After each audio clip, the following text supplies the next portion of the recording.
श्री स्वामी समर्थ.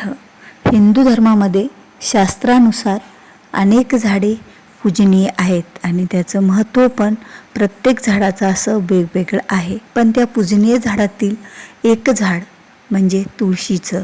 आणि ही तुळस आपल्या हिंदू धर्मातल्या प्रत्येकाच्याच अंगणामध्ये शोभते. जसा मंदिराला असावा कळस तशी अंगणात असावी तुळस.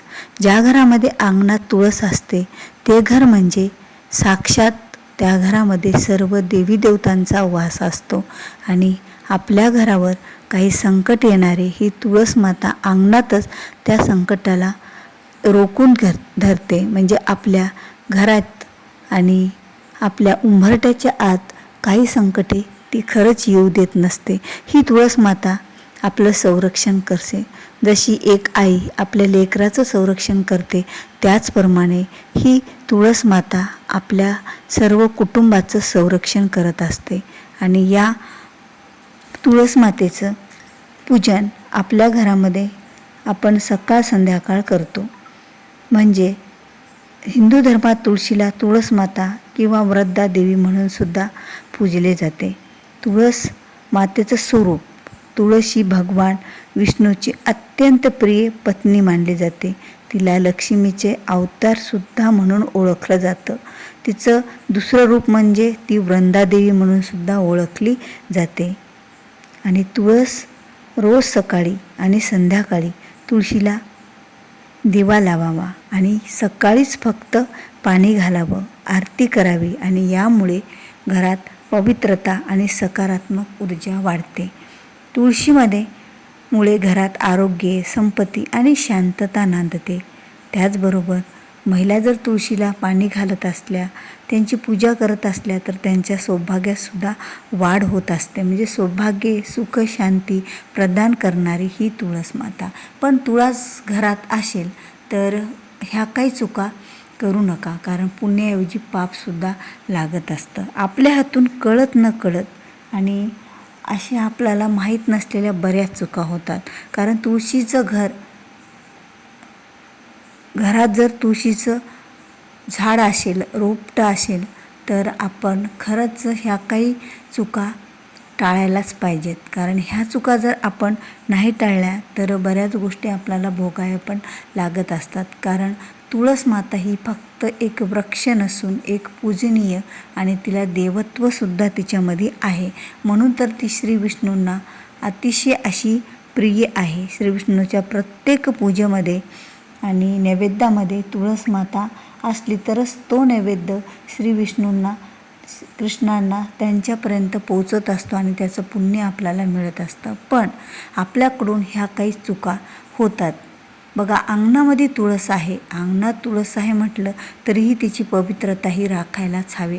म्हणजे त्या तुळशीच्या आजूबाजूकडून घाण पाणी आपलं हे जायला नाही पाहिजे.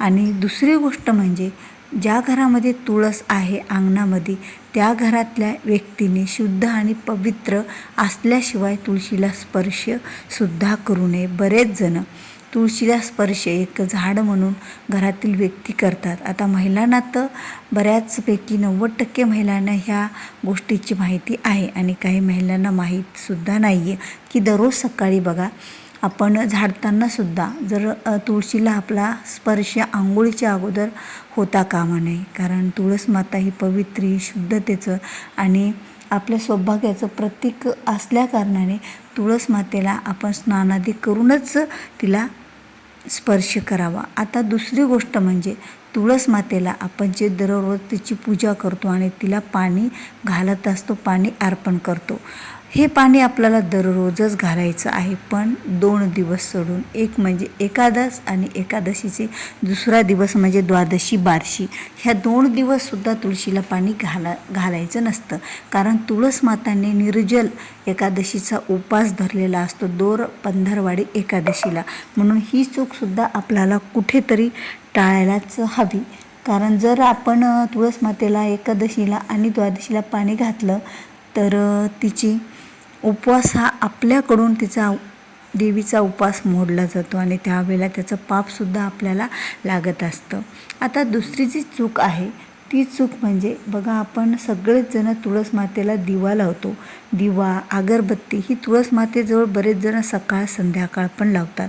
पण सायंकाळच्या वेळी तुळस मातेजवळ हा दिवा कोणता लावावा हाही प्रश्न पडलेला असतो. तर दिवा हा तुळस मातेजवळ शुभ मानला जातो आणि ती जवळ लावलेला दिव्याचा प्रकाश सर्व देवी देवतांपर्यंत पोहोचतो आणि सर्व देवी देवता आपल्याला आशीर्वाद देतात. म्हणून तर तुळशीजवळ दिवा लावताना सुद्धा काही चुका आपल्याला थांबवाव्याच लागणार आहेत. म्हणजे तुळशीजवळ दिवा लावताना तुळशीला अगदी खेटून दिवा लावू नये आणि तुळशीचा दिवा हा आपण लांब वातीतला आणि कोणत्याही एका तेलाचा सायंकाळी दिवा लावावा. आणि ज्यावेळेला आपण पाणी घालून तुळशीची पूजा करतो त्यावेळेला तिला धूप दीप देताना, प्रसाद ठेवताना हा तुपाचा ज्योत फुलवात लावली तरीही चालेल, पण संध्याकाळी लांब वातीचा आणि तेलाचा दिवा लावावा. आणि दिव्याचं तोंड उत्तरेकडे किंवा पूर्वेकडे करावं, कारण उत्तरेकडे केलं तर घरातील धनसंपत्ती वाढते आणि पूर्वेकडं जर तोंड करून तुळशीच्या खाली दिवा लावला तर आपल्या घरातलं आरोग्य चांगलं राहतं आणि बऱ्याच गोष्टी आपल्याला मिळतात आणि आपलं घर हे सुखशांती नांदत असते. आणि तिसरी चूक आपल्याकडून जी होते ती म्हणजे तुळशीला दिवा लावताना अगदी तुळशीला खेटून दिवा लावायचा नाही आहे. त्या दिव्याची आस, त्या दिव्याची ज्योत, ती काही गरम वाफ आहे ती वाफ तुळशीला लागता कामा नये. तुळशीच्या अंतरावर तुम्ही दिवा ठेवा, तुळशीच्या खाली म्हणजे तुळशीच्या जवळच लावा, पण तुळशीच्या अंतरावर ठेवा. कुठल्याही देवी देवताला एवढा खेटून दिवा ठेवू नये की त्याचा ज्योत आणि त्या देवीचा प्रकाश आणि त्याची जी उष्ण जी वाफ आहे ती त्या देवतेला लागू नये. अशा प्रकारे आपल्याला तुळशीच्या बाजूला दिवा ठेवायचा आहे. आणि बऱ्याच महिला मी पाहते, बऱ्याच घरात गेल्याने सुद्धा बऱ्याच महिला अगरबत्ती ही डायरेक्ट तुळशीमध्येच खोसतात. विचार करा, जी तुळस माता आपण तिचं पूजन करतो ती साक्षात देवी मानतो आणि तिच्या मातीमध्येच, त्या वृंदावनमध्ये जर आपण अगरबत्ती जर त्याच्यामध्ये लावत असोल, खुपसून ठेवत असेल तर आपल्याला किती मोठं पाप लागत असेल. अगरबत्ती ठेवण्यासाठी दुसरा स्टँड वापरा किंवा दुसऱ्या एखाद्या झाडाच्या, साध्या एखाद्या झाडाच्या कुंडीत लावली तरी चालेल, पण चुकूनही आपल्याला ही चूक करायची नाही आहे की अगरबत्ती आपल्याला त्या तुळशीमध्ये लावायची नाही आहे.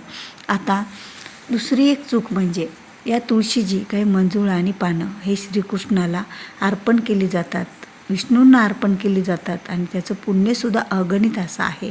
पण तुळशीचं पान आणि तुळशीच्या मंजुळासुद्धा काही दिवसामध्ये तोडायच्या नसतात. एक तर रविवारी, शुक्रवारी, बुधवारी आणि एकादशी आणि द्वादशी ह्या 5 वार सोडून आपल्याला महिनाभरातले हे 5 दिवस पाळायचे आहेत आणि त्यानंतर तुळशीचे पानं आणि मंजुळा तोडू शकता.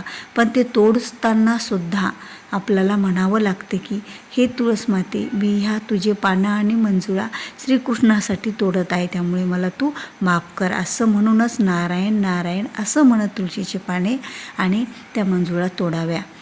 आणि शक्य असल्यास माणसाकडून, पुरुषाकडूनच, घरातल्या मुलांकडूनच ह्या मंजुळा तोडून घ्याव्या, कारण महिलांनी सहसा पाने आणि मंजुळा तुळशीच्या तोडू नयेत.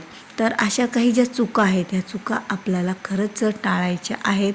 आणि तुळस मातेजवळ बघा बरेच जण नंदी आणि महादेव ठेवतात, पण अगदी तुळस मातेला खेटून नंदी आणि महादेव ठेवायचा नाही.